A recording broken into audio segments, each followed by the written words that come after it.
அல்லாஹ்வுடைய தூதர் ஸல்லல்லாஹு அலைஹி வஸல்லம் அவர்களிடம் ஜிப்ரீல் அலைஹிஸ்ஸலாம் மனித தோற்றத்தில் வருகிறார்கள். வந்து சில கேள்விகளை கேட்கிறார்கள். அந்த கேள்வியில் ஒன்று, யா முஹம்மதே ஸல்லல்லாஹு அலைஹி வஸல்லம் அக்பிர்னி அனில் இஹ்சான், இஹ்சானை பற்றி எனக்கு அறிவியுங்கள் என்று ஜிப்ரீல் அலைஹிஸ்ஸலாம் அவர்கள் மனித தோற்றத்தில் வந்து கேட்கிறார்கள்.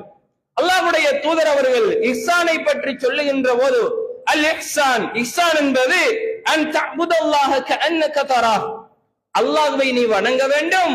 எப்படி தெரியுமா? அல்லாஹ்வை நீ பார்ப்பதை போல அல்லாஹ்வை வணங்க வேண்டும். அல்லாஹ்வை நீ பார்ப்பதை போல அல்லாஹ்வை நீ வணங்க வேண்டும். ஃபஇல்லம் தகுன் தராஹ், நீ அல்லாஹ்வை பார்க்கவில்லை, ஃபஇன்னஹு யராக், அவன் உன்னை பார்த்து கொண்டிருக்கிறான். இந்த உணர்வுதான், இதுதான் இஹ்சான் என்று அல்லாஹ்வுடைய தூதர் அவர்கள் சொல்லுகிறார்கள்.